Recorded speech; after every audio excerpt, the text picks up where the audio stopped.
ప్రార్థన అండి.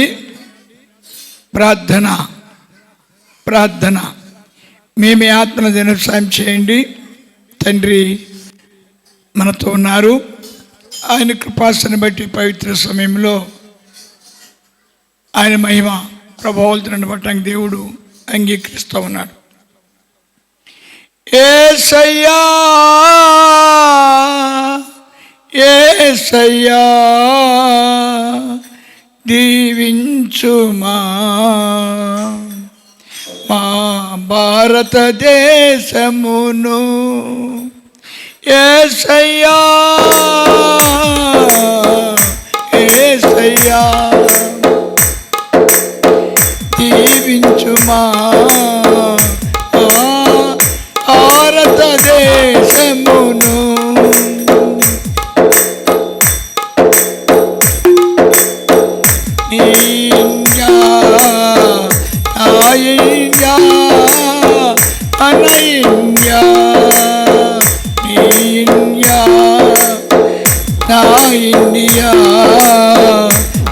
ఇండియా ప్రతి ఒక్కరిలో ప్రభుని చూసే, ప్రతి ఒక్కరిలో ప్రభుని చూసే భాగ్యము దయచేయుమా.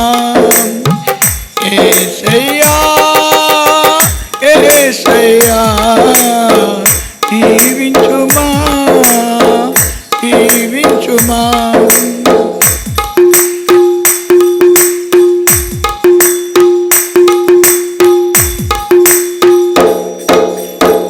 జాతి మతాలు కలిసి జీవింప, జాతి మతాలు కలిసి జీవింప, నీతి ప్రేమ కలిసి నడునట్లు, నీతి ప్రేమ కలిసి ఉండునట్లు ప్రతి వంకరిలో ప్రభుని చూచే కృపను దయచేయుమా.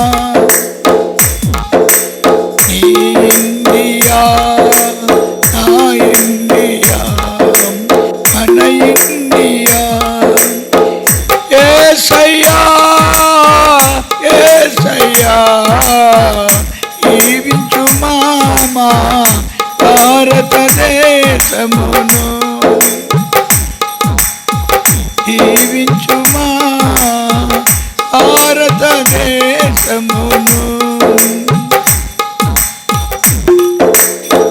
సమాధానకర్తనై నిత్యుడనైన వాదుకడనై యుగ యుగాలు ఏకరీతిగా ఉన్నవాడనై మార్పు లేనివాడనై మార్పు రానివాడనై మార్పు పొందినవాడనై ఇప్పుడు మేము మధ్యన సంచారం చేస్తాం. కలవలు పడకుడి. ఆదిలో మీ పెద్దను దర్శించి దీవించి కనికరించి ఏ విధంగా వారి జీవితాలు స్థిరపరచను అట్టి స్థితి, అట్టి మహిమ, అట్టి ప్రభావం మీకు మీ తరాలకిచ్చి నిత్యాశ్రయంగా గణపరిచి దీవించదును గాక. ఆమేన్. జీవం గల తండ్రికి నిండి వందనాలండి. మీ అందరికీ నా ప్రియవందనాలు చేస్తున్నాం. ఈ రాత్రి సమయంలో నేనే ద్వారమును తెరుచువాడను, నేనే ద్వారమును మూయవాడను. నేనే ద్వారమును తెరుచువాడను, నేనే ద్వారమును మూయవాడను. నేనే ద్వారమును తెరుచువాడను, నేనే ద్వారమును మూయవాడను. దేవుడి స్తోత్రాలండి. ఈ ద్వారాలు తెరటువంటి ద్వారం అంటే మన చేతిలో ఉంటుంది కదా. మన ఇష్టం, మన లైఫ్.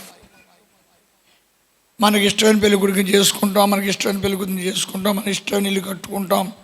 ఇవన్నీ కూడా మన చేతిలో ఉంటాయి. మరి ఆయన ఎవరో మనకు చేయటం ఏంటి అనే ఆలోచన ఖచ్చితంగా అందరికీ వస్తుంది, గ్యారంటీ. ఎప్పుడు దాకా వస్తుంటే దేవుడు తెలియనని చెప్పు వస్తుంది. ఎప్పుడైతే దేవుడు తెలిసాడో అప్పుడు తెలుస్తుంది. మన చేతిలో ఏమీ లేదు.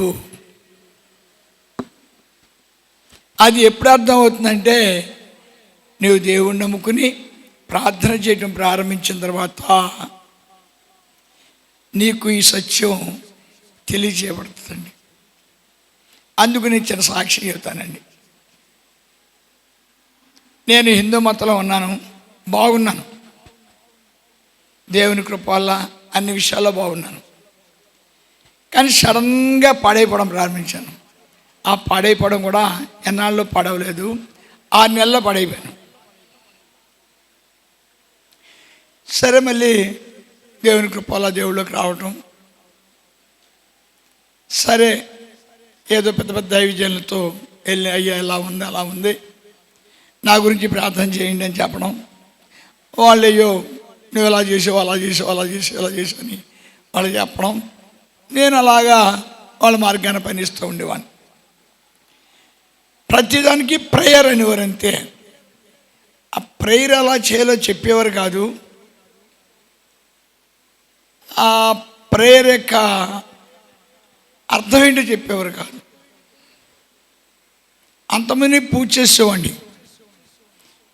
ఒకవేళ ఉదయకాలం ఎక్కడికైనా వెళ్తే పూజ చేయడానికి వీలు పడకపోతే పచ్చి మంచులు కూడా ముట్టుకునేవాడు కాదు.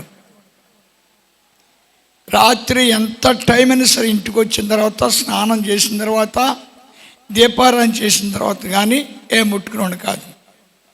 వ్యాపారం ఇచ్చి ఒక్కోసారి తెల్లవారుజాము మధ్యాహ్నం 2 గంటలు రాత్రి 2 గంటలకు అలా వెళ్ళిపోతూ ఉండేవాడిని. సరే, దానికి ఏదో ఒక పూజకు ఒక అర్థం ఉంటుంది. అక్షంత ప్రధానని మహా, పుష్ప ప్రధానని మహా, నారికాయల ప్రధానని మహా, ఇవే ఉంటాయి. దీపం జ్యోతి, పరంజ్యోతి, ఇలాంటివి ఏవో ఉంటాయి. ఈ ప్రేయర్కి ఏమీ లేదు. ప్రేయర్ నేను ఏదో కొంచెం తెలుగులో చెప్తున్నా, నాకు ఇంగ్లీష్ రాదండి, అందుకు తెలుగులో చెప్తున్నా ఏమనుకోకండి. ప్రేయర్ అనేవారంతే. అలా చాలా ట్రబుల్ పడుతున్నప్పుడు నేను చాలాసార్లు రోజు చెప్తున్నా మా రాజుగారి గురించి. మా రాజుగారి పరిచయం అవడం, పెద్ద టైం తీసుకోలేదు రాజుగారు. కట్టే కొట్టే తెచ్చే 3 ముక్కలు చెప్పడాడంతే. ఆయన సువార్త రాదు, పాటలు రావు, ప్రార్థనలు రావు, కానీ చాలా విశ్వాసపాత్రుడు ఆయన. సరే, ఆయన కూడా నాకు నచ్చలేదు. వీళ్ళు నచ్చినట్టు వాళ్ళు నచ్చలేదు, ప్రేయర్ గాళ్ళు నచ్చినట్టు వాళ్ళు నచ్చలేదు. ఈ ప్రేయర్ గాళ్ళు ఏం చేసేవారంటే ఆ చర్చిని తిట్టా, ఈ చర్చిని తిట్టా, ఆ ఫాస్ట్ని తిట్టా, ఈ ఫాస్ట్ని తిట్టా. ఇంకా సువార్తకి వెళ్ళినప్పుడు వాళ్ళు ఏం పెట్టారు, ఎలా పెట్టారు, వాళ్ళ చేతికి అలా పడిపోతాయి, వాళ్ళ గుప్పులు తెరవలేదు కాబట్టి ఇంకా అలా గుప్పుడు అలాగే ఉండిపోద్ది. ఇవన్నీ మాటలు నాకు చాలా బాగా నచ్చినాయి. ఈ రాజుగారేమో కట్టె తెచ్చి పెట్టాను అంతే. ఫస్ట్ పాయింట్ చెప్పాడు, పాస్టర్ని తిట్టకూడదు అన్నాడు. పాస్టర్ని తిట్టకుండా ఎలా ఉంటాం, ఏమయ్యమాట. 2 చర్చిలు తిట్టకూడదు అన్నాడు. చర్చిలు తిట్టకుండా ఎలా ఉంటాం, చర్చిలు తిట్టకుండా ఉంటామా, ఏదైనా మా ఏమయ్యమాట. 2 మాటలు నాకు నచ్చలేదు. రెండవది, తెల్లవారుజాను 3 ఏర్పాట్లు వేసుకోవాలన్నాడు. ఆయన లెగుతాడేంటి, ఆయన చెప్పిన తర్వాత నేను అలాగే అనుకున్నాను, ఈయన లెగుతాడా, ఎలా ఉన్నాడు చూడు, పెద్ద బొజ్జా గిజ్జ పెద్ద పర్వతంలాగా ఉన్నాడు మనిషి, లెగుతున్నట్టు ఫీల్ కొడుతున్నాడు అనుకున్నామండి. రెండవదిగా ఇంకా ఆ మాట చెప్పాడు, రేపాయి నువ్వు దశభాగాలు నువ్వు వెళ్తావేంటి, సంపాదించావేంటి, అవన్నీ మూట కట్టుకున్నావు కాబట్టి సంపాదించామన్నాను. ఇక ఆత్మతో సత్యముతో ప్రార్థన చేయాలన్నాడు. ఆత్మతో సత్యముతో, సత్యముతో ఆత్మతో, ఆత్మతో సత్యముతో, సత్యముతో ఆత్మతో. ఈ రాజుగారు ఏదో ఊడిపడ్డట్టుగా ఫీలింగ్ కొడుతున్నాడు ఈయన అనుకునేవాడు. ఆయన నాకు కొద్ది చేతి చూడరన్నాడు అంతే. నేను చెప్పిన పనులు నువ్వు చేతి చూడమన్నాడు. సరే, ఎంతవరకు ఫాస్ట్లో చెప్పిన పని చేశాను, మరి ఏదో ప్రేయర్ చేస్తున్నాను, ఇంకా రాజుగారు చెప్పినట్టు చేస్తాను అనుకున్నాను. అలాగో 15 రోజులు 16 రోజులు చేశానండి. డైరెక్ట్గా దేవుడు మాట్లాడటం ప్రారంభించాడు. మాట్లాడటం ప్రారంభించి, ఓరి నా బుజ్జే, ఓరి నా చిన్న తండ్రి, ఓరి నా పొట్టి తండ్రి, నువ్వు చాలా మంచోడురా, నువ్వు చాలా నీతిమంతుడురా, నువ్వు చాలా యథార్థపరుడా అని చెప్పలేదు. నీలో తప్పని చూడు అనేవాడు. మరి ఎలాగండి, ప్రార్థన చేయరా, ఉపవసించి పోద్దే. ఇంకెలాగా నీ పెట్టిలోను వరలక్ష్మి రూపంలో మా ఆవిడ దాచుకుందండి, మీ ఆవిడ దాచుకుంటే అది విగ్రహం కదా, తీసేరా ఇలా మొదలెట్టాడండి పెద్ద ఆయన. ఏడిపింది నేసేవాడు. కాఫీ తాగితే కాఫీ తాగిననివాడు, టీ తాగితే టీ తాగిననివాడు, భోజనం చేస్తే భోజనం చేశాననివాడు. ఇలాగా రోజు గుర్రబండి ఎక్కి గుర్రాన్ని ఎలా కొడతారో అలా కొడతా ఉండేవాడు. అలా సానబెట్టి ప్రార్థన అంటే ఏంటో తెలుసుకోగలిగాను, దేవుడు అంటే ఏంటో తెలుసుకోగలిగాను, దేవుడు ఎలా ఉంటాడో తెలుసుకోగలిగాను. నేను దేవుళ్ళకి రావడానికి నాకంటూ ఏమీ లేకుండా చేశాడు దేవుడు. నెక్స్ట్ నేను మరి దైవజనుడు అవ్వడానికి నాకు అసలు ఏం తెలియదు. నేను దైవజనుడు అవ్వడానికి ఏమైనా 10 సంవత్సరాలు పట్టలేదు. ఓన్లీ 6 నెలల్లో దైవజనుడు అయ్యాను. అదేంటో తెలియదు, ఎలా ప్రార్థన చేయాలో. తర్వాత కొంతమంది చెప్పడం ప్రారంభించారు, అన్నగారు ఏం చెప్తే జరిగిపోతుంది అన్న. ఇంకా అలా పోగొడిపోతున్నారు. ఏయో పిచ్చి పిచ్చి మాటలు చెప్పేస్తున్నాను.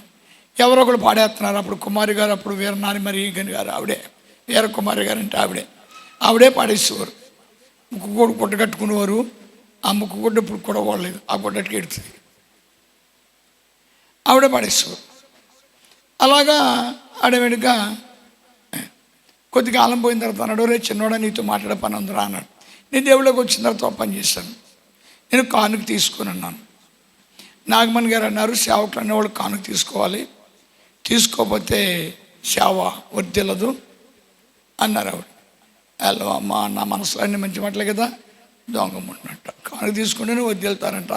కానుక మా తాత బ్రాహ్మణులకి ఇచ్చాడు, మా బాబు బ్రాహ్మణులకి ఇచ్చాడు, మా అమ్మమ్మ బ్రాహ్మణులకి ఇచ్చింది, మా నాన్నమ్మ బ్రాహ్మణులకి ఇచ్చింది, మరి నేను ఇలాగే తీసుకుంటాం ఏంటి అని తీసుకోలేదు. సరే పదే హెచ్చరిక తీసుకోమని, సరే తీసుకోవడం ప్రారంభించాను. దానికి ఎలా తీసుకోవాలో చెప్పాడు, ఎలా ఇవ్వాలో చెప్పాడు. ఆ విధంగా కొన్ని మాటలు నాకు దేవుడు చెప్పాడు. చెప్పినట్టు జరుగుతూ వచ్చు. ద్వారం తెరిచాడు. ఎప్పుడు తెరిచాడంటే ఆయన మాట విన్నప్పుడండి. మనకి బైబిల్లో ఓ పుట్టోడు ఉన్నాడండి, చూద్దామండి ఒకసారి అండి. కీర్తన గ్రంథం 23వ అధ్యాయం. యెహోవా నా కాపరి, నాకు లేమి కలగదు. పచ్చిక గల చోట్లను ఆయనను పరుండజేయుచున్నాడు. వీడే చాలా పుట్టోడు అండి. ఈ పుట్టోడు ఎలా నేర్చుకున్నాడో ప్రార్థన నేర్చుకున్నాడు. ఈ పుట్టోడు ప్రార్థన నేర్చుకుని పాటలు పాడుతున్నాడు. అది దేవుణ్ణి స్తుతించుడి, ఓ డప్పు, ఓ పిల్లంగోరు అన్నీ అడిగే. చాలా పుట్టోడు చాలా ఇన్స్ట్రుమెంట్ తయారు చేసుకునేవాడు. నేను కూడా చూసేవాడిని దగ్గరుండి. భలే చేసేవాడు. పిల్లంగోరు భలే ఊదివాడు. ఇంకా అలాగా పాడుకుంటా అడిగి వాక్యం చేస్తాం. ఆ వాక్యం రాజేవి అడిగి పాటలు పాడుకునేవాడు అంతే. తెల్లవారుజాను మొదలుపెట్టేవాడు, అర్ధరాత్రి దాకా పాటలు పాడుతుండేవాడు. సరే ఈ లోపల మరి దేవుడికి ఏమి నచ్చింది ఏంటో, మరి ఆ గొర్రెలను కాపలా కాయటం, మరి అట్లా పచ్చగడి ఇవన్నీ చూశాడు. తక్కువ గొర్రెలేమో బక్క ఉన్నాయి, వాళ్ళ గొర్రెలేమో పెద్ద పులు తినేస్తున్నాయి, వాళ్ళ గొర్రెలేమో తోడేలు తినేస్తున్నాయి. ఈడు గొర్రెలు పెద్ద పులు ముట్టుకోవట్లేదు, తోడేలు ముట్టుకోవట్లేదు. ఏమవుతామంటే మంచి నీళ్ళు పెడుతున్నాడు, అన్నీ బాగున్నాయి. ఈ జోలికి కూడా పెద్ద పులుసు ఇది రావట్లేదు, చాలా బాగుంది. కొంచెం వీళ్ళకి 6 సెన్స్ అంటారు కదండి, మీరు ఎప్పుడైనా ఇంగ్లీష్లో అంటారండి, తెలుగులో చెప్పారండి. అది మరి దైవ జ్ఞానం అంటారండి దాన్ని. దైవ జ్ఞానం వచ్చిందండి వీడికి. వచ్చి ఓహో నాతో దేవుడు ఉన్నాడు. ఎవరితో ఉన్నాడా? ఓసారి నేను మా అమ్మగారి ఇంటికి ఉండేవాడిని అండి. మా అమ్మమ్మగారు రూపాయి కట్టలు, అప్పుడు రూపాయి కట్టలు గొప్ప అండి, కొత్త కట్టలు. ఆ కొత్త కట్ట అక్కడ పెట్టేదండి, పెట్టిలో పెట్టుకునేదండి. తాళం చెల్లెమో ఆ కొంకి తల్లించేదండి. మా అమ్మమ్మ స్నానం గిలిదాకా కూర్చుని ఉండండి. ఆవిడ స్నానం మహాభక్తుడిగా ఉండేవాడినండి, చాలా భక్తుడిగా. చిన్న బొట్టు, చెవులో పువ్వు ఇవన్నీ ఉండేయండి. మా అమ్మమ్మ నన్ను నమ్మినట్టు ప్రపంచంలో దేవుని కూడా నమ్మినది కాదండి. అంత నమ్మకం అండి, విశ్వాసం. సరే ఆవిడ వెళ్ళిపోగానే పైన తీసేవాడు కాదు, కింద తీసేవాడు కాదు, మయంచలాగే ఉన్న 2 కాగితాలు. ఇలాగ ఆ రోజుల్లో ₹1 అన్నం ఎత్తే వారం రోజులు వచ్చేయండి. సున్నులు తినేవాడిని బాగానే ఉండేయండి. సరే అలా కొద్ది కాలం వ్యాపారం సాగిపోయిందండి. సాగిపోయిన తర్వాత నాకు మయమయాన్ని ₹2 లాగడం ఇంట్రెస్ట్ తగ్గిపోయిందండి. ఓ 10 కాగితాలు లాగేయడం మొదలెట్టిందండి. కనిపెట్టేసిందండి ముసలమ్మ. ఏమనలేదండి, తిట్టలేదు, కొట్టలేదు, ఏమనలేదు. రాము ఇంట్లో డబ్బులు తెస్తున్నావా అని అడగలేదు. తాళంచెలు గుర్తు తీయలేదు, తాళంచెలు గుర్తు అక్కడే ఉంచింది. సరే బాగుంది అనుకున్నా అండి. ఓ రోజున కేకేసి అందండి, నేను ఊరికి వెళ్తున్నాను అని తాళంచెలు పట్టుకెళ్ళిపోయిందండి. పట్టుకుపోయిందండి. మళ్ళీ ఏం చేసిందండి, తాళంచెలు పడిపోయినాయి అందండి. మళ్ళా మాడిపోతున్నానండి నేను ఇక్కడ. అంటే నా ద్వారమో ఎవరు మూసారండి?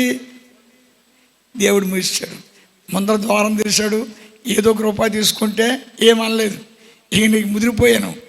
ఎప్పుడైతే తీసేయడం మొదలుపెట్టానో ద్వారం మూసేసాడు. ఇంకప్పుడు కనగడగా మారాలని కూడా మారలేదు. అలాగే దావీదు భక్తుడైన తర్వాత చాలా చాలా విషయాల్లో చాలా గొప్పవాడిగా ఉన్నాడు, అన్ని విషయాల్లో.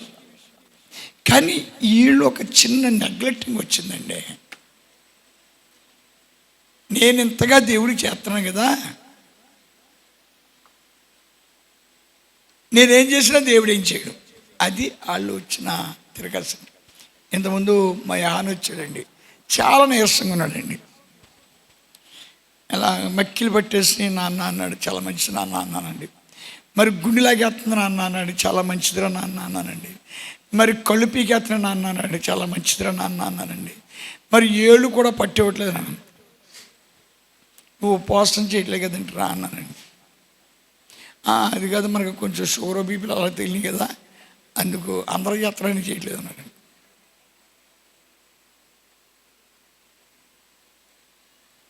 అలాగా దావీదు కూడా ఏమనుకున్నాడంటే, నన్ను దేవుడు ఏం చేయడు, పెద్దడైపోయాడు కదండి, ఏం చేయడం అనుకున్నాడు. సరే అక్కడికి బెత్షెబ చెప్పింది, చిన్నోడా రాజా, నువ్వు పొరపాటు పడుతున్నావు, నువ్వు మంచి రాజువి, పాపం చేస్తే శిక్ష ఉంటుందయ్యా, కొంచెం అబ్జర్వేషన్ చేయవయ్యా. నేను దేవుడికి ప్రియుడిని, నేను చాలా దేవుడికి ఇష్టడిని అంచేత అలాంటి ఏం సాగదు. కానీ మన ద్వారం మూతపడింది. ఎక్కడ దాకా అంటే బెత్షెబలోకి వచ్చాడు, తడుముకున్నాడు గుడ్డోళ్ళగా. అలా ద్వారం మూసేస్తాడా? ద్వారం మూస్తాడు దేవుడు. ద్వారం తెరుస్తాడు, ద్వారం మూస్తాడు. దావీదు యొక్క ద్వారం మూతపడిపోయింది. మూతపడిపోతే దావీదు ఏమైనా చాలా భక్తుడు కదండి, మీకు అందరూ బాగా తెలుసు. 100% భక్తుడు, చాలా గొప్ప భక్తుడు.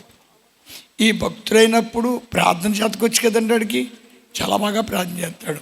ఏ అధ్యాయంలో చూసిన గొప్ప ప్రార్థన, 87 అధ్యాయం అందించు. ఆయన పట్టణ పునాది పరిశుద్ధ పర్వతాల మీద, దేవుడు గుడి ఎలా కట్టాడో ఆయన చెప్పేస్తున్నాడు. దేవుడు ఎక్కడున్నాడో చెప్పేస్తున్నాడు. దేవుడు ఎలా ఉంటాడో చెప్పేస్తున్నాడు, ప్రార్థన చేస్తున్నాడు. 65 అధ్యాయంలోకి వచ్చినప్పుడు అంటాడు, ఏమయ్యోయ్ దేవయ్యా, నీకేనే చెప్పేదా? ఏంట్రా దావీదు, ఏంటి కంగారుగా ఉన్నామంటే, ఏమి లేదు, నూతన సంవత్సరం ప్రారంభమైంది కదా, అందుకే ఈ సంవత్సరం అంతా కూడా నీకు క్షేమంగా ఉన్నట్లు, అన్ని విధాలు ఆశ్చర్యకరంగా ఉన్నట్లు నన్ను ఆశీర్వదించు. వినపడుతున్నా ప్రార్థన? రాత్రి పడుకున్నాను, గుట్లు కూడా ఇప్పేశాను. వినపడుతున్నా ప్రార్థన నీకు? వినపడుతుందయ్యా, వినపడుతుంది. ఈ సంవత్సరం అంతా కూడా వాన కురిసేస్తానిక తెగ బలిసిపోతావురా అని చెప్పాడు. ఇంకా అతనికి వెళ్తే చాలా బాగుందండి. ఇప్పుడు అంత ప్రార్థన చేసేవాడు ఇలాగా దెబ్బతిన్నప్పుడు మీరు మాట అనాలి కదా, ఎందుకు ఇలా దెబ్బతిన్నానా, నాలో ఏ లోపం ఉందయ్యా అని అడగాలండి. నీకు ప్రార్థన వినపట్లేదా? నన్ను పాటు చేసేసావు, నన్ను నాశనం చేసావు, అలా అని దావీదు చాలా భయంకరంగా దేవుడితో మాట్లాడటం రామించాడు. దావీదున రోషం తక్కువేంటి? దేవుడు రోషం గల దేవుడు. వెంటనే నాతాను ప్రవక్తను పిలిచాడు. రాబాచినాడా అలా ఎక్కడో పడుకున్నాడు చూడాడు సనాసుడు. వెళ్ళాడు. ఈ దావీదుకు జబ్బు ఉందండి. నేను చాలాసార్లు మా ఆవిడకి అదే చెప్పానండి. ఓదార్పు పనిచేయదు అమ్మాయి, మనం డ్యూటీ చేయాలి కదా, మరి డ్యూటీ ప్రకారం డ్యూటీ చేయాలి. కొంతమంది ఆడవాళ్ళు ముగ్గులు తిట్టిపోతూ ఉంటారు. సంసారం చేయలేకపోతున్నానా, ఈ సంసారం చేయలేకపోతున్నానా అన్నదాన్ని ఏం చేయాలంటే పిడత నిండా ఎన్ని మిరపకాయలు వేసి కంత తౌడేసి కంత ఉప్పేసి ముక్కుగాడ పెట్టాలండి. ముక్కుగాడ పెట్టాలండి. ఈ దివసాలది ₹1,00,000 తీసుకుంటుందండి జీతం. చేయలేకపోతున్నాను డ్యూటీ చేయలేకపోతున్నాను. ₹1,00,000 అండి. రూపాయి ₹2 తీసుకుంటుందా? ₹1,00,000 జీతం తీసుకుంటుందండి. చేయలేకపోతుందండి. అది కొంతమంది పిల్లలు అంటూ ఉంటారండి, నేను సంసారం చేయలేకపోతున్నాను బాబా, ఈ సంసారం చేయలేకపోతున్నాను బాబా. మరి ఏం చేస్తా సంసారం చేయబోతేనే పెళ్లి చేసుకున్నప్పుడు తెలియదు దానికా. అలా కొంతమంది ఈ పని పిల్లలు కూడా అలాగే మాట్లాడుతూ ఉంటారు. ఇప్పుడు దావీదు కూడా అయ్యే మాటలు మాట్లాడుతున్నాడు, పనికి మన మాటలు. ఆయన్నే ఓదార్పు యాత్ర ఎక్కువ అండి. దావీదు గారు గొప్పోడండి, దావీదు గారు చెప్పు ముక్కండి, దావీదు గారు బెల్లం ముక్కండి, దావీదు గారు పట్టిన బెల్లం ముక్కండి, దావీదు గారు అరిసి ముక్కండి. ఈ భాగాలు పడిపోయాడు. నాకు కూడా అలవాటండి. అందుకే నేను తిడతానండి. ఎందుకండి నేను తిట్టానుకోండి మీరు నన్ను తిడతారు. లేకపోతే మీరు ఏం చేస్తారు చేసండి, పొగడేస్తారు. పొగడేస్తే ఏమవుతానండి, నేను దావీదు తిన్న దెబ్బకాయ పచ్చడి నేను తినాలి. అంచేత అలా దెబ్బకాయల పచ్చడి తినకుండా, దెబ్బలు తినకుండా జాగ్రత్తగా మిమ్మల్ని తిట్టారనుకోండి గ్యారంటీగా నన్ను తిడతారు, మాట్లాడతాం మానేస్తారు. మొన్న ప్రభావతి గారిని బాగున్నావమ్మా అన్నాను, అంతే. బాగోలేదా, బెండముక్కలాగా ఉన్నానా, నాకేం తెలీదు, ఇలాగా నీ బతుకు నాకు తెలీదా అని నాకు జాడించింది. ఆనందంగా ఉందండి. అండ్ నేను లారీ లక్ష్యం ఉంటుందండి, చూసావు ఎంత మాట పడితే అంత మాట వస్తుంది, చూడు ఇలా జాడించేస్తుందో అని. అది జాడించాలని పడాలి, లేకపోతే సరదా కడుపు పరగదు, మమ్మల్ని రాయిలాగా ఉంటుందండి. అందుకు దావీదు గారికి పనికి మనడుకు పొగడ తలవడైందండి. నాతాను ప్రవక్త కూడా వచ్చినప్పుడు అనుకున్నాడు, అడిగాడు, నీకు ఈ శ్రమ రావడానికి కారణం అంటే చెప్పాడు, నేను చాలా నీతిమంతుడిని, నేను చాలా యథార్థపరుడిని, నేను చాలా సత్యవంతుడిని, నేను చాలా గొప్ప భక్తుడిని, నేను చాలా చెప్పు మొక్కనని చాలా చెప్పాడు. ఉరియాని చంపించిన వాళ్ళు ఎవరు చెప్పగలదు అని. అవే ఉరియాని చంపించడా, సరే ఈతలోకి వెళ్ళాడు, చచ్చిపోయాడు. ఉరియా భార్యని బెత్షెబాని చెరబట్టినవాడు ఎవడో చెప్పగలదు అన్నాడు. అందుకే దేవుడు నిన్ను శిక్షించాడు, నీ ద్వారము మూత వేశాడు. అందుకే నువ్వు బెత్షెబాగులో పడుకున్నావు. బెత్షెబాగులో పడుకున్న కారణం అదే, నీ భార్యలు పోవడానికి కారణం అదే, నీ బిడ్డలు పోవడానికి కారణం అదే. అంచేత నీవు దేవుడి ముందు పాపం చేసావు.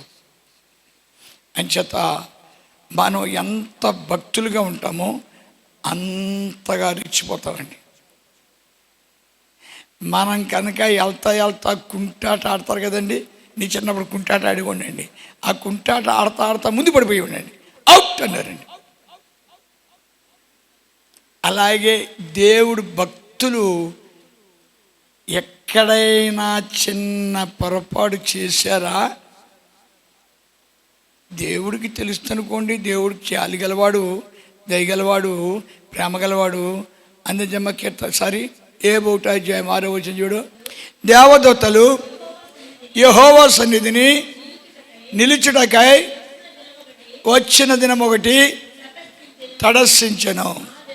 ఆ దినమున అమ్మా ఆడు కూడా దేవదూతలతో అంటే రాత్రి చెప్పాను, సన్నిధిలో మన సన్నిధిలో రాత్రులు ఉంటాయని చెప్పానా, ఎవరో జీవప గుంపులో ఉంటాయని చెప్పానా, 12 మంది శిష్యుల్లో ఆడుండగా దరిద్రుడండి యోధాగాడు ఉన్నాడు కదండి, ఉన్నాడా లేదా, అది దురాత్మ పట్టుకుందన్నాడా చెప్పలేదా.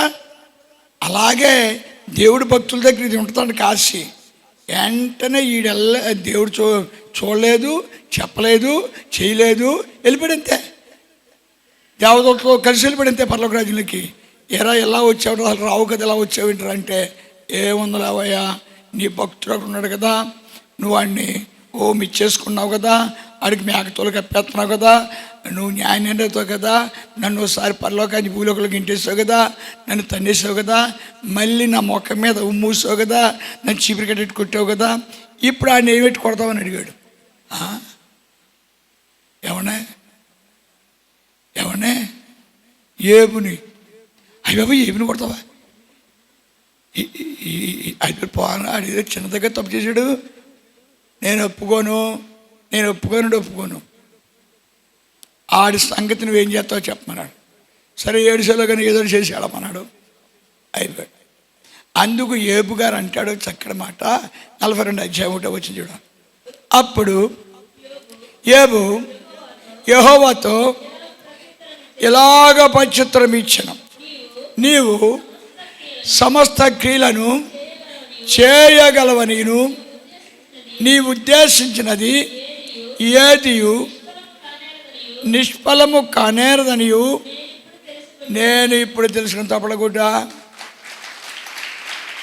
అంతకుముందు విన్నాడంట, వాక్యాలు విన్నాడంట, చాలామంది దైవజనులు చెప్పడం విన్నాడంట, ఏయో సాక్ష్యాలు విన్నాడంట, నవ్వుకున్నాడంట. ఇప్పుడు కరెక్ట్గా తనకు వచ్చింది, తన గుమ్మలో ఉంది ఈ కథ.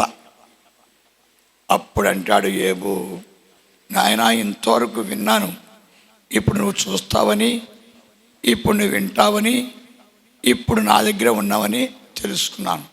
ఇంక నా జీవితంలో ఎప్పుడు కూడా ఒకటే చేస్తాను. నేను ఏం చేస్తావు, దావీదు అది పట్టుకున్నాడు.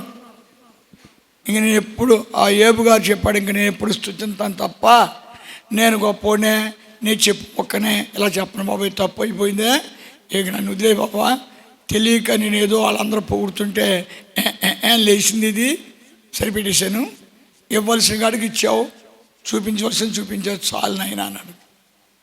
అలాగే మన యేసోబుని చూసినప్పుడు, యేసోబుని పొతిఫర్ భార్య అంటుంది, తప్పు చేస్తే పర్వాలేదు అంటుందండి. కుర్రోడండి పాప, బాగా యవన కాలంలో ఉన్నాడా, బాగా బానిసత్తులో ఉన్నాడా, సతాయించేస్తుందండి, ప్రాణాలు తీసేస్తున్నాను గంప. అయ్యో భలే అందంగా ఉన్నావు, నువ్వు నవ్వుతే చాలు, అయ్యో ముత్యాలు రాలిపోతున్నాయి, నువ్వు కళ్ళెడు చూస్తే చాలు రత్నాలు రాలిపోతున్నాయి, నీ చెవులు చూడు శంఖాల్లాగా ఉన్నాయి, నీ కంఠం చూడు అబ్బా అమృత ఇదిలాగా ఉంది, నీ నోరు చూడు అమృతలాగా మాట్లాడుతున్నావు, నీ మాటలు వింటుంటే నాకు పులకరింపు వచ్చేస్తుంది, ఒళ్ళంతా జలధరించేస్తుంది చెప్తున్నాడు. అమ్మా నేను పాపం చేయకూడదమ్మా, నేను దేవుని పెట్టినమ్మా, పాపం చేయడానికి ఏం పెద్ద చిత్రం కాదు, 5 నిమిషాల పని, కానీ దానికి దేవుని శిక్ష ఉంటుందమ్మా. ఇంకా ఇంట్లో పని చేయాలి, ఆడు ఎక్కడ చింది పడుతున్నా అక్కడ ఉండదు, ఆడు ఎక్కడన్నా గుర్రాలు గడుగుతుంటే అక్కడ ఉంటుంది, ఆడేదైనా వంటింట్లో మరి అప్పుడప్పుడు కాఫీ టీలు పెడుతుంటే అక్కడ ఉంటుంది, కూడా వెళ్ళిపోతుందండి. యేసోబు కూడా వెళ్ళిపోతుంది. యేసోబు ప్రార్థన చేసుకున్నాడు. ఏమని ప్రార్థన చేసుకున్నాడు, నేను పాపం చేయకూడదు, నేను పాపం చూడకూడదు, నేను పాపం చేస్తున్న పక్షంలో నీ యొక్క గొప్ప శిక్ష నా మీద వస్తుంది. పాపం మొత్తానికి యేసోబు గొప్పడైపోయాడు, చక్రవర్తి అయిపోయాడు. అన్న కొడుకులు తమ్ముడు కొడుకులు అందరూ తెగపూడేస్తున్నారు యేసోబుని. యేసోబు ఒక మాట చెప్పాడు, చూద్దామండి. 50 అధ్యాయం 20 వచనం, మీరు నాకు కీడు చేయనుద్దేశించరు కానీ నేటి దినమున జరుగుచున్నట్లు అనగా బహు ప్రజలను అమ్మా బ్రతికించినట్లుగా అని మేలుకే అప్పుడు చెప్పాడు. నాలో ఏ గొప్పతనం లేదు, నాలో ఏ నీతి లేదు, నాలో యథార్థం లేదు, నేను దేవుని చేత పిలువబడ్డాను, నేను పరలోకానికి వచ్చారు, మీ కరువు దినాలు తప్పించడం కోసం దేవుడు నన్ను ఓ శరీరం ఇచ్చి దేవదూతల ఆత్మనిచ్చి మీ మధ్యన పెట్టాడు, నాలో ఏ ఘనత లేదు. ఇది ఏదైనా ఉందంటే దేవుడు మీకోసం చేశాడు. కరువు వస్తుందని దేవుడు తెలిసి నాకు శరీరం ఇచ్చి, నాకు దేవదత్తుల ఆత్మనిచ్చి, నన్ను శ్రమల పాలు చేసి, నీతిని నేర్పించి, యథార్థాన్ని నేర్పించి, ఇంత సామ్రాజ్యానికి నన్ను అధికారం చేసి మీ కరువు దినాలు తప్పించాడు. నాలో ఏ గొప్పదనం లేదు, నేను కేవలం కారణం జన్ముడని. నాలో ఏ నీతి లేదు, కేవలం కారణం జన్ముడని. అందుకే ఇలా జరిగింది. అంతేగాని నన్ను పొగిడితే ఏమి లేదు. అయ్యా యేసు బాబాయ్ మేము బాగున్నాం, నువ్వు కాపాడకపోతే మేము ఇదైపోయాం, నువ్వు కాపాడకపోతే మేము ఇలా అయిపోదు అని మీరు ఎవ్వరు అనుకోవద్దు. కేవలం మీకోసం నన్ను పుట్టించాడు, మీకోసం నాకు ఆ దేవదత్తుల ఆత్మనిచ్చాడు. ఎదుగో వినియోగించుకున్నాడు. మీరు పని చేయండి, రేపొద్దున దేవుడు వస్తాడు మన కోసం. వచ్చిన నా ఎముకలు తీసి ఆయన చేతిలో పెట్టండి. అంచేత దేవుడి రాజ్యం భోజ్యం కాదు, దేవుడి రాజ్యం వేషం కాదు, దేవుడి రాజ్యం నీతి. ఆ కత్రకోట శ్రీని గారు అన్న ఆయన అన్నాడు, అన్నీ మాయలుడండి. ఉన్నాడా? వెళ్ళిపోయాడు. ఇద్దరు ఒక చోటను కూర్చోలేదు కదా, కూర్చున్నారు కదా. చిన్నబాబు ఇద్దరు కలిసి కూర్చున్నారా? ఇద్దరు కలిసి కూర్చో. నవ్వుతావిటిరా? అలా నవ్వుతావిటి నువ్వు? దేవుడు ఇలా నన్ను బట్టలు కట్టుకోమన్నాడండి. సింపుల్, 700-800 రూపాయలు బట్టలు. మా కొత్తరగట్టు ఆయన వచ్చి, ఆయనకి ఏంటి వ్యాపారస్తుడు కదా, ఇదిగో లెనిన్ పైజమా, ఇదిగో ఖద్దర్ సిల్క్ లాడ్జ్, నీ బట్టలకి 5,000 అవుతున్నాను. అయ్యా కప్పుకుండా కనుక వస్త్రం ఇచ్చాడయ్యా. కప్పుకోవడానికి ఒక వస్త్రం ఇచ్చాడు, చాలు. కాస్ట్లీ బట్టలు కట్టుకుంటేనే అన్నగారు అవడం. అంచేత ఇంకోసారి మీకు లెనిన్ ప్యాంట్ తీయాలి, మీకు కథల సుల్కులు ఆల్చి చేసుకున్నాడు దర్శనం అవుతుంది, ఇలాంటివి చెప్పద్దు. నేను దేవుడు పాలేరుని, అంచేత నేను పాలేరులాగా ఉండాలి. ఆయన ఏం చెప్తున్నాడో అలా చేయాలి. సరే, కొద్ది కాలం పోయిన తర్వాత ఒక ఆయన వచ్చాడండి. అన్నగారా అన్నాడు. ఏంటి బాబానా? మీకు 3 కాసులు గొలిసేసి దానికి లేకెట్టేసినట్టుగా దర్శనం వచ్చిందని అన్నయ్య గారు. నిదానంగా పట్టుకెళ్ళి ఏదైనా గుళ్ళో వేసుకో, నన్ను ఇలాగే పుట్టించాడు, ఇలాగే ఉంటాను నేను. ఇలాగా అడుగడుగిన పరీక్షలండి. మీరు భోజనం చేస్తున్నట్టుగా దర్శనం వస్తుంది. నాగమణి గారు లాంటి వాళ్ళండి ప్రవచనం అండి. నాగమణి గారు లాంటి వారు గడ్డం గీయించుకుని చక్కగా క్రాఫ్ దూకుని ప్రవచనం అండి. బూట్లు వేసుకుని నల్ల సూట్ వేసుకుని ప్రవచనం అండి. దేవుడు నన్ను ఎలా ఉంచాడు, ఆ చాప మీద పడుకున్నామన్నాడు, ఆ చాప మీదే ఏదో ఒక చావకుండా కొంచెం తినమన్నాడు, అంతే. అలాగే 27 సంవత్సరాల నుంచి దేవుడు నన్ను నడిపించుకుంటూ వస్తున్నాడు. అందుకు చెప్తున్నాను, ద్వారం మూయవాడు తెరుచువాడు ఆయనే. ద్వారం ఎప్పుడు మూస్తాడంటే, ఎప్పుడు మూతపడుతుందంటే, మనం ఎప్పుడైతే ఒక స్టేజ్ ఫామ్ అవుతామో అవగానే సాతానుడు దగ్గర చేరతాడు. సాతాను ఉన్న లక్షణం గుర్తుపెట్టుకోండి, పొగుడుతాడు. ఆదామును పొగిడాడు, కొంప నిలువున ముంచేశాడు. ఆయన సౌలు దగ్గరికి వెళ్ళి దెయ్యం పట్టుకుంది. ఆడంటాడు, నేను దేవుడి దండం పెట్టను, నేను ఎవరు లెక్క చేయను, ఆడెవడ సమీర్గాడు గోసులోడు పెడతాడు. కుటుంబంతో సహా నాశనం అయిపోయాడు. నా తాను ప్రవక్త చెప్తాను చెప్తానన్నాడు, మా నాన్నకి పొగరు ఎక్కువైపోయింది, మా నాన్నకి గర్వం ఎక్కువైపోయింది, దేవుడు ఖచ్చితంగా మమ్మల్ని నాన్న చేస్తాడు, నాశనం అయిపోయాడు. చేత ద్వారం ఎప్పుడు తెరుస్తాడంటే, నువ్వు భక్తుడిగా ఉన్నప్పుడు ద్వారం తెరుస్తాడు. ఇంకా ఇంకా ఇంకా ఇంకా ఇంకా ఇంకా ఇంకా ఇంకా ఇంకా ఆ ద్వారాలు అలా తెరవబడే ఉంటాయి. అంచేత శిష్యులైన వాళ్ళని దేవుడు పంపించాడు. ఎలాంటి రోగాలు స్వస్థపరచండి, ఎలాంటి అద్భుతాలు చేయండి, ఎలాంటి సూచక్రియలు చేయండి అన్నాడు. వెళ్ళిపోయారు. మళ్ళీ కొద్ది పాలన పోయిన తర్వాత చాలామందికి యేసు ప్రభు సంగతి సరిగ్గా తెలియదండి. ఆయన ఏమై ఉన్నాడు? శక్తి అయి ఉన్నాడు.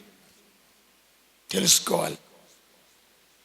అందుకే మార్క్స్ 6 శిష్యులతో అంటాడు 14వ వచనంలో, కూర్చొని తింటా ఉంటారు, తిండిపోతే అదవల్లారా అన్నాడు. మరి ఏం చేయమంటారండి? మమ్మల్ని ఎవరు పిలవట్లేదా? మాతో ఎవరు మాట్లాడట్లేదా? నండనే వద్దనా కూడా వెళ్ళాడు. అద్భుతాలు చేయడం ప్రారంభించాడు, సూచికలు చేయడం ప్రారంభించాడు, మాత్కారాలు చేయడం ప్రారంభించాడు. అంటే శిష్యులతో దేవుడు వెళ్ళటం మానేశాడు. శిష్యులు ఎవరైపోయారు, దేలట్టేసుకునే వాళ్ళకి.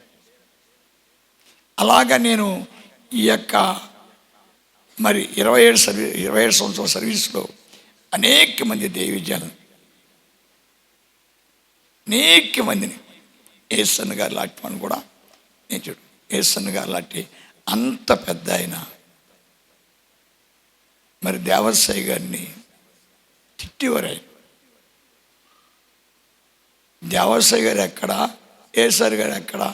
ఏసన్న గారిని ఫామ్ చేయడానికి పాటలు ఇచ్చాడు. దేవదాసాయి గారు 10,000 సంఘాలు, బ్రహ్మచారి,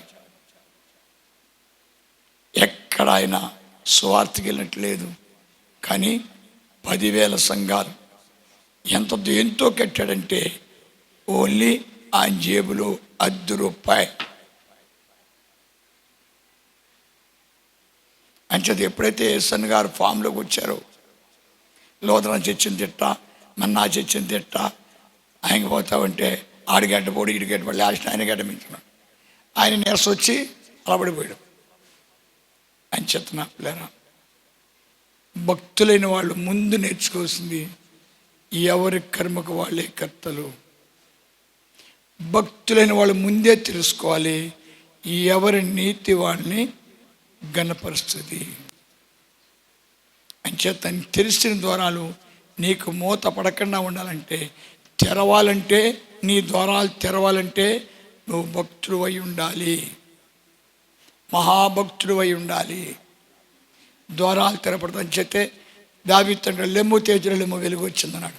అదే దావీదుని తీసుకెళ్ళి బేషబలు పడుకోబెట్టి ఆడు మలవాడు తిన్నాడు, ఆడు ఉత్సాడు తాగాడు, అందరూ సచ్చాడు, పిల్లలు సచ్చారు, కొడుకులు సచ్చారు, దరిద్రం అంతా అనిపించాడు. అదే దావీదు, సేమ్ దావీదు. అంచేత గుర్తుపెట్టుకోవాలి. మేము ఎంతకాలం ప్రయాణం చేస్తున్నామండి, మాకేం అవ్వట్లేదండి. ద్వారం తెరవబట్ల నువ్వు భక్తుడు కాదేమో, నువ్వు నీతిమంతుడు కాదేమో, నువ్వు యథార్థుడు కాదేమో. అబ్రహాంకి మెల్కీసెదెకు గారు చెప్పాడు, నీతిని సంపాదించుకో, నీతిమంతుడిగా మారు. నీతిమంతుడిగా మారాడు. లోతు గారేమో ధనాన్ని ప్రేమించాడు, అబ్రహాం గారు దేవుని ప్రేమించాడు. శాస్త్రీయంగా ద్వారాలు తెరవబడ్డాయి. అదే దరిద్రుడైన యాకోబు దగ్గర ఎంత పత్రిక ఉంది, పెద్ద ప్రార్థన చేస్తాడు, పాటలు పాడతాడు, జీవితం అంతా దరిద్రం అనిపించాడు. అంచేత నా ప్రియ చెల్లారా, ద్వారం తెరుచువాడను నేనే, ద్వారం మూయవను కూడా నేనే. అంచేత ఎప్పుడు కూడా నీ దేవునితో సవాసం, దేవుని పాదాల దగ్గర అబ్రహాం గారు చెప్పినట్లుగా నీ పాదాల దగ్గర ఒకంత స్థలం అయ్యా, దుమ్ముల నీ జీవితకాలం అంతా కూడా, నీ జీవితకాలం అంతా కూడా ఆశ్చర్యకరంగా ఉండాలంటే, నీ జీవితకాలం అంతా సంతోషంగా. ద్వారం తెరపోతే నీకు తెలియదు, ద్వారం తెరిచిన వాళ్ళ గురించి చెప్తున్నా. దేవుడు ద్వారం తెరిగిపోతే నీకేం తెలియదు. ఎక్కడ ఉన్నారో గొంగలంటే అక్కడ ఉన్న ఏసుగాడ ఉన్నానమ్మా లాక్కుండా పీక్కుండా ఉన్నాను. దేవుడు ద్వారం తెరిచిన తర్వాత step by step, step by step, step by step నీ జీవితకాలం అంతా కూడా కృపాక్షేమాలను వెంటాడాలంటే ఇంకా ఇంకా ఇంకా ఇంకా నువ్వు పెద్దోడు అయ్యి కొలిది, నువ్వు పెద్దోడు అయ్యి కొలిది, నువ్వు పెద్దోడు అయ్యి కొలిది. అందుకే మన పెద్దోళ్ళు తెలుగులో ఈజీగా ఒక సామెత చెప్తారు. నాకు ఇంగ్లీష్ రాదండి, నేను చెప్తున్నానండి. అన్నీ నాకు అనిగని కొడితే ఏమీలే నాకు ఎగిరెళ్ళిపోతుంది. మా చిన్నప్పుడు మా పెన్నగారికి కూడా తీసుకుని అన్ని విద్యలు నేర్పారు. మా పెన్నగారికి ఆయనకి ఎంత ఇచ్చినా రుణం తీర్చాడు అనుకోండి. ఆయన నోడు ఎక్కడికైనా వెళ్ళినప్పుడు చాలా జాగ్రత్తగా ఏం వద్దని చెప్పాలి, కంత చారు వేసుకుని కంత ఇది తినాలని చెప్పారు. సరే ఓ చోట పోయినాక వెళ్ళాం, అలా కోడిగుడ్డు వేసారండి. నేను తిన్నంగుండక కోడిగుడ్డు ఇలా నొక్కానండి. దానికేం కోపం వచ్చిందా, దొల్లుకుంటూ వంటింట్లోకి వెళ్ళిపోయింది. ఈ లోపల వాళ్ళు మనవడు వచ్చాడండి, అడికి లోపల వేసేసుకున్నాడండి. నేను తినకుండాలండి, పెదనాన్నగారండి కోడిగుడ్డు అండి, పెదనాన్నగారండి కోడిగుడ్డు అండి, పెదనాన్నగారండి కోడిగుడ్డు అండి అంటానున్నానండి. ఇంటి దాకా ఏం మాట్లాడలేదండి. ఇంటికి వెళ్ళిన తర్వాత కవిశ్రీ గారు పెట్టి ఒకటే పీకుడండి, ఒకటే పీకుడు. అని చేత నా ప్రియ చెల్లి, నా ప్రీతముడు, దేవుడు నీకు అన్ని విషయాలు నేర్పుతాడు. గుర్తుపెట్టుకో, నువ్వెప్పుడైతే దేవుడికి లోపడతావో, దైవాజ్ఞను పాటిస్తావో, దైవ చిత్తాన్ని నివర్తం చేస్తావో, నీకు అన్ని విషయాలు నేర్పుతాడు. లోకంలో చూస్తావంటే ఆర్థికంగాను ఘనతలో ఎదుగుతూ ఉంటావు, నీవు తగ్గించబడతా ఉంటావు. అది భక్తుడికి ఉండే లక్షణం. అందుకే అబ్రాహాముతో ఎలియాజరుగా చెప్పాడు, ఎక్కడ చూసినా మన ఆస్తులు, అయ్యా వాటితో మనకు పని లేదు కదా, మరి ఎవరితో పనండి? దేవుడితో. ఆ గొప్ప దేవుని స్తుతించి ఆరాధించి నా జీవితం సాఫల్యం చేసుకోవాలి. ఈ ధనం నాకు కూడా రాదు, ఈ చుట్టాలు నాకు కూడా రారు, ఏ బంధువులు నాకు కూడా రారు, నాకు కూడా వచ్చేవాడు నా దేవుడు. అంచేత నీ జీవితంలో నేను దేవుడిని నమ్ముకున్నానండి, ద్వారం తెరవలేదేమో చూసుకో, ద్వారం తిరిగి శక్తి తెలుస్తుంది. అంచేత ద్వారం తెరిచిన తర్వాత ఆ ద్వారం ఎప్పుడూ మూతపడకూడదంటే ఇంకా ఇంకా ఇంకా ఇంకా నువ్వు తగ్గిపోవాలి. దేవుడు నిన్ను గణపరుస్తున్నాడు. అందుకే అబ్రాహాము అన్నాడు, నీవు నన్ను గణపరిస్తే నిన్ను నేను గణపరుస్తాను. ఎప్పుడు గణపరుస్తావు? గొప్ప దేవుడనే